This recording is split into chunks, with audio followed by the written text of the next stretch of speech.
भाई नेमकं काय प्रकरण आहे आणि आता काय सध्याची परिस्थिती आहे? उमेश दळवी या मजुराचं अतिशय निर्घुणपणे हत्याकांड झालंय. त्याच्या पायाच्या टाचापासून ते केसापर्यंत त्याच्यावरती लाट्या काट्याने हल्ला केल्याचं एकंदरीत त्या इमेजवरून दिसतंय, फोटोवरून दिसतंय.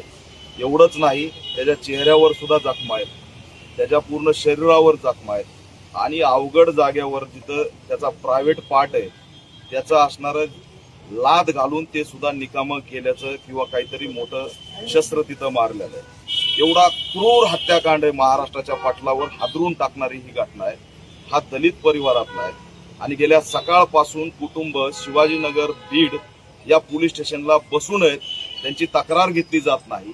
ज्याच्यावर संशय, ज्याचं नाव सांगितलंय, ज्याच्याकडे तो काम करत होता, त्या आरोपीला अद्याप उचललेलं नाही आणि पूर्ण सुनियोजित कट करून एका अपंग व्यक्तीच्या गाडीवर ही जखमी झालेल्या पीडिताला बसवलं आणि त्या जखमीनी सायकल चालवत हॉस्पिटलला आणलं आणि त्याचा सीसीटीव्ही पोलिसांनी घेऊन असणार त्यामध्ये की याला कुणी मारलंच नाही असं कोण सांगतंय?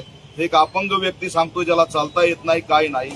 तो बॉडी कशी उचलून त्याची शरीर कसं सायकलवर ठेवू शकतो हाही प्रश्न आहे. त्याच्यामुळे हे प्रकरण एवढं गंभीर आहे. भाई तो जखमी अवस्थेत असताना त्या सायकलवरती बसलेला आहे, तसं सीसीटीव्ही देखील आता बाहेर आला. हो, ते दिसतंय, पण याच्यात प्रश्नचिन्ह असं आहे की ज्या अपंग व्यक्तीला उठता येत नाही, बसता येत नाही, तो स्वतः सायकल चालवतोय, तो ती जखमी बॉडी सायकलवर ठेवू कसा शकतो? हे कुणी केलंय?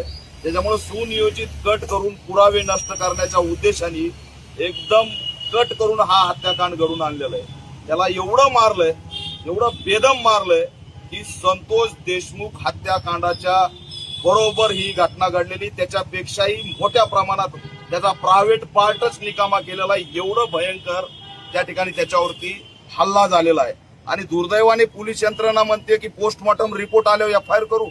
हे किती धक्कादायक आहे.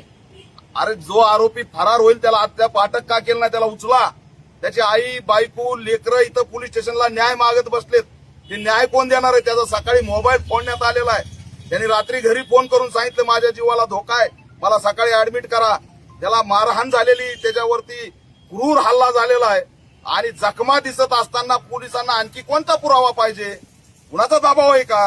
हे असणारं धक्कादायक आहे. म्हणून त्याची तक्रार घेतली पाहिजे, एफआयआर दाखल झाला पाहिजे. 302चं प्रकरण आहे, अॅट्रॉसिटी ऍक्टचं प्रकरण आहे. तो दलित कुटुंबातला आहे आणि पीडित कुटुंबाला त्या ठिकाणी न्याय मिळाला पाहिजे, ही आमची या माध्यमातून मागणी आहे. या संपूर्ण पोस्टमॉर्टम हे इन कॅमेरा झालं पाहिजे आणि इन कॅमेरा पोस्टमॉर्टमच्या माध्यमातून त्या ठिकाणी एक चांगल्या पद्धतीने तपास लागला पाहिजे. याच्यात सुद्धा एसआयटीची आम्ही मागणी करतोय. ही कट करून हत्या केलेली आहे. तो दलित होता आणि म्हणून त्याचं हत्याकांड झालेलं आहे. गरीब लोक आहेत, मजूर आहेत आणि यांचा माणूस मारला तरी हे काहीच करू शकत नाहीत. या उद्देशाने त्याचं क्रूर हत्याकांड करण्यात आलेलं आहे.